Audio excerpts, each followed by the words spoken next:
Myopia or short-sightedness is a type of refractive error in which parallel light of rays coming from infinity are focused in front of the retina when accommodation is at rest. Myopia हमारा एक तरीके का refractive error है जिसमें हमारी जो parallel raise of light होती हैं वो हमारी इन्फिनिटी से आ रही है और वो हमारी फोकस कहाँ कर रही है, रेटिना पर, जिसकी वजह से हमारा जो एकोमोडेशन है वो रेस्ट में जा रहा है, हमारा एकोमोडेशन रिलैक्स हो रहा है. सो नेक्स्ट आता है हमारा mechanism of production. Mechanism of production में हम ये देखते हैं कि जो हमारा उसकी कॉज क्या क्या हो सकते हैं, किस वजह से मायोपिया कॉज हो सकता है हमारा. तो फर्स्ट आता है हमारा axial myopia result from increasing in antero posterior length of the eyeball. It is the commonest form. तो जो हमारा एक्सियल मायोपिया है वो हमारी जब हमारी आई की लेंथ में चेंज आता है, जो हमारा एंटीरियर पोस्टीरियर पार्ट होता है जब उसकी लेंथ में चेंज होगा, वो इंक्रीज होगी, एंटीरियर पोस्टीरियर लेंथ हमारी बढ़ेगी तो हमें एक्सियल मायोपिया की कंडीशन देखने के लिए मिलती है. ये हमारा सबसे ज़्यादा कॉमनेस्ट फॉर्म है. मोस्टली पेशेंट्स के अंदर हमें एक्सियल मायोपिया देखने के लिए मिलता है. नेक्स्ट आता है हमारा curvatural myopia occur due to increased curvature of the cornea lens और बोथ. कर्वेचरल मायोपिया में हमारा लेंस का और कॉर्निया का कर्वेचर होता है वो इंक्रीज हो जाता है, जिस वजह से हमारा कर्वेचरल मायोपिया होता है.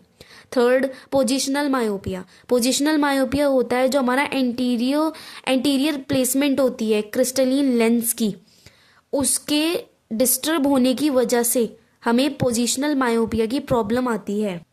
इंडेक्स मायोपिया क्या होता है कि हमारा जो रिफ्रैक्टिव इंडेक्स मायोपिया है वो हमारा जब हमारा रिफ्रैक्टिव इंडेक्स इंक्रीज होगा लेंस का, तो जब हमें इंडेक्स मायोपिया की प्रॉब्लम फेस करनी होगी. The last one and fifth, myopia due to excessive accommodation occur in patient with spasm of accommodation. हमारा मायोपिया जो होगा वो हमें किसी भी जनरल पेशेंट को एक्सेसिव एकोमोडेशन की वजह से भी हो सकता है कि पेशेंट. नेक्स्ट आता है हमारा सिंपल मायोपिया. सिंपल और developmental myopia is also known as physiological और school myopia is the commonest variety. जो हमारा सिंपल और डेवलपमेंटल मायोपिया है इसको हम फिजियोलॉजिकल और स्कूल मायोपिया भी कह सकते हैं. ये हमारी कॉमनेस्ट वेराइटी है. It is considered as a physiological error not associated with the disease of the eye. ये हमारा एक फिजियोलॉजिकल एरर है, ये हमारी आई की डिसीज से इसका कोई भी कनेक्शन नहीं है. About 29% of general population has low myopia. Approx 29% जो हमारी पॉपुलेशन है वो लो मायोपिया से सफ़र कर रही है, जिसमें लेस देन 2 डायोप्टर तक का पावर होती है.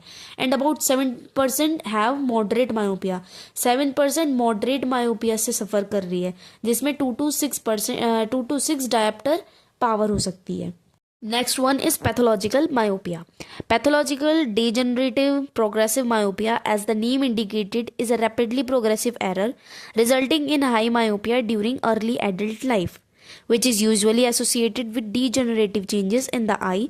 Prevalence of pathological myopia in general population is about 2 to 3%.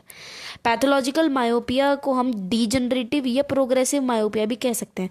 अब प्रोग्रेसिव का मतलब है कि कितनी रैपिडली वो इंक्रीज हो रहा है. तो जो भी जिस पेशेंट को हमारी मायोपिया होगा at the time of birth है तो वो at the time of life time भी चलेगा. तो जो हमारा मायोपिया है वो इंक्रीज होगा due to changes in degenerative changes आएंगे हमारे. Acquired myopia. Some of the causes of acquired myopia are as follows. Acquired myopia होने के क्या क्या causes हो सकते हैं वो हमें नीचे दिए गए हैं. First, index myopia is seen in following circumstances. Index myopia हमें किस किस केस में देखने के लिए मिलता है. Nuclear sclerosis. In this condition nucleus become more and more hyper refringent पेरीपेसे with which developed a progressive myopia. Nuclear sclerosis में जो हमारा न्यूक्लियस होता है उसका जो रिफ्रैक्टिव इंडेक्स है वो मोर एंड मोर हाइपर रेफ्रिजेंट होता है. क्विकली सेमली पावर होती है दोनों में सेम जो हमारा प्रोग्रेसिव मायोपिया में डेवलप हो जाता है. सेकेंड, इंसिपेंट कैटरेक्ट में ऑल्सो प्रोड्यूस इंडेक्स मायोपिया। तो जो हमारा लेंस होता है उसके ऊपर ओपेसिटी होने लगती है, 10% जो है हमारा वो लेंस क्लाउडी शो होने लगता है, तो उसको बोलते हैं हम इंसिपेंट कैटरेक्ट, जब हमारे लेंस पर ओपेसिटी शो होने लगती है। तो उसकी केस में भी जो हमारा इंडेक्स होगा उसकी वजह से मायोपिया बढ़ सकता है। Thank you everyone. I hope you understand well the concept of myopia and all its type. So subscribe.